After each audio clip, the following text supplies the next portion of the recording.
श्री कृष्ण का चरित्र ऐसा है कि एक समय तो बंसी बजाने बैठ जाते हैं, तो दूसरे समय महाभारत के युद्ध में अर्जुन के सारथी बन जाते हैं और चक्र चलाने लगते हैं।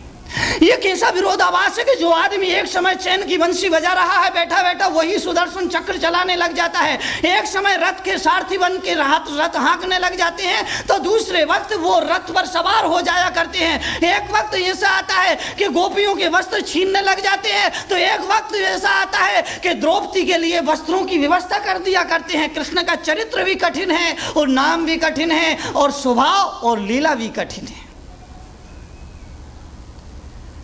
लेकिन राम का नाम, स्वभाव और चरित्र दोनों ही सरल है। अगर कोई आदमी राम का नाम ले लेता है तो राम के नाम में दुनिया के सारे भगवानों के नाम समा जाया करते हैं। बौद्ध धर्म में राम को 24 अवतारों में से एक अवतार माना है। जैन धर्म में कहा है कि राम मोक्षगामी जीव हैं। जैन धर्म में कहा है, जैन परंपरा में कहा है, आचार्य रवि शरण स्वामी ने जो पद्म पुराण लिखा है, जिसको जैन रामायण से पुकारा जाता है, उस पद्म पुराण में बताया कि राम की जीवन की मर्यादा, राम का जीवन का चरित्र कितना ऊंचा था, कितना महान था। वो निर्माणगामी हैं, वो मोक्षगामी हैं, वो सिद्धत्व को प्राप्त हुए हैं। उन्होंने दिगंबरत्व मुनि की वेश लेकर के तपस्या करके और अंत में कर्मों का क्षय करके निर्माण को पाया है, मोक्ष को पाया है, अपनी आत्मा को उपलब्ध हो गए। जैन धर्म में बताया है कि जिसने राम का नाम पुकारा उसने 24 तीर्थंकरों का नाम पुकार लिया। राम में 24 तीर्थंकरों का समावेश है। राम कहने से 24 तीर्थंकरों का नाम स्मरण हो जाता है। राम की वंदना करने से 24 तीर्थंकरों की वंदना हो जाया करती है। आप कहोगे कैसे? राम शब्द में 24 तीर्थंकरों का समावेश है।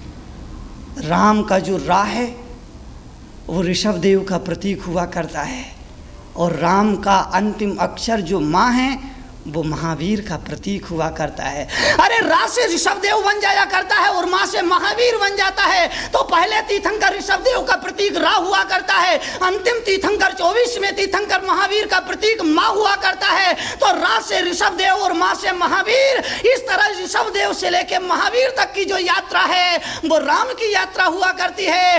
इसलिए राम के नाम को जपने से 24 तीर्थंकरों का नाम जप लिया जाता है।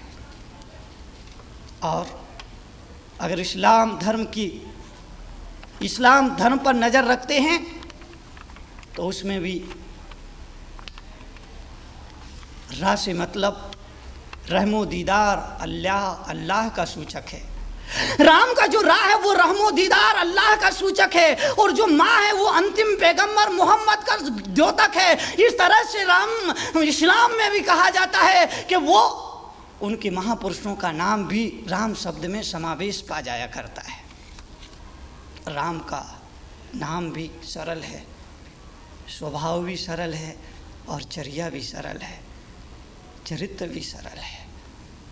दुनिया में राम जैसा नाम बहुत कम लोग कमा पाएंगे, बहुत कम लोग कमा पाए हैं। उसकी वजह केवल इतनी है कि वो भोले थे, वो चरित्र के सीधे थे, वो मन के भी सीधे थे, वो सोच के भी सीधे थे, वो चिंतन के भी सीधे थे। भगवान महावीर के धर्म में पलने वाला, भगवान महावीर के शासन में चलने वाला एक श्रावक के लिए, एक मुनि के लिए उन्होंने आदेश दिया है, मन में हो सो वचन उचरिए, वचन हो सो तन सो करियो।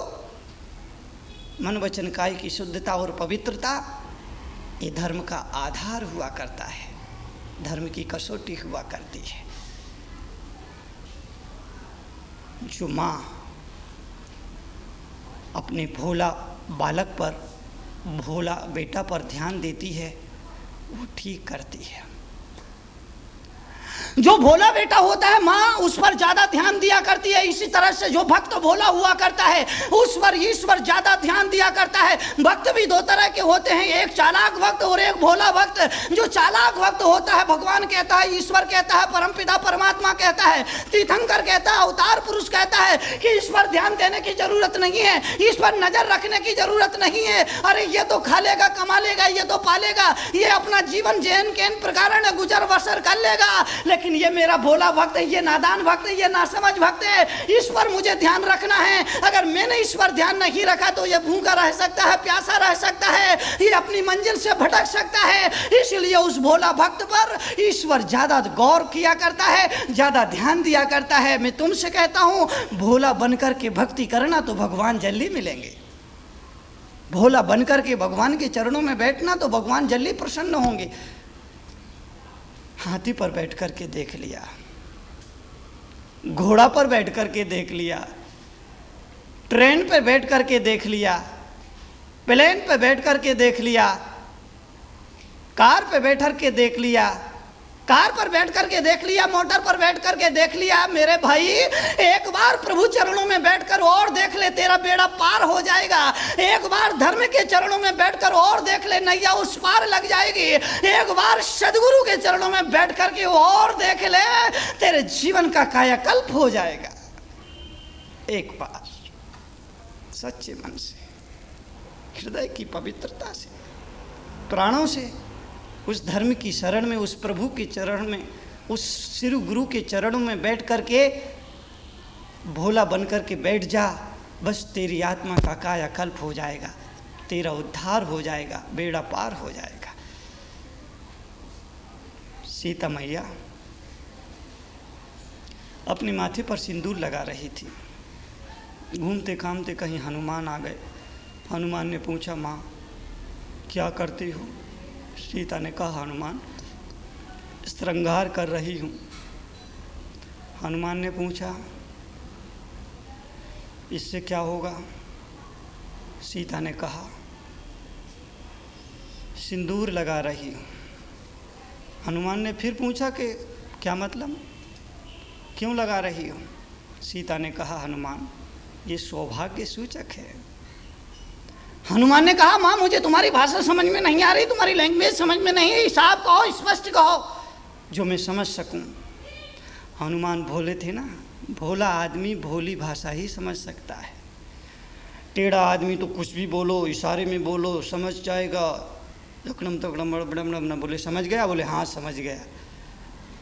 जो टेढ़ा आदमी हो जाएगा, जो वक्र बुद्धि का आदमी होगा, जो कुटिल बुद्धि का आदमी होगा, जो कुटिल आदमी का इर्दा होगा, वो कुटिल भाषा समझ जाएगा, टेढ़ी भाषा समझ जाएगा। इशारा करो तो भी समझ जाएगा, कितने भी वक्र और कुटिल भाषा में समझाओ और समझ जाएगा। लेकिन जो सीधा सरल आदमी होगा, भोला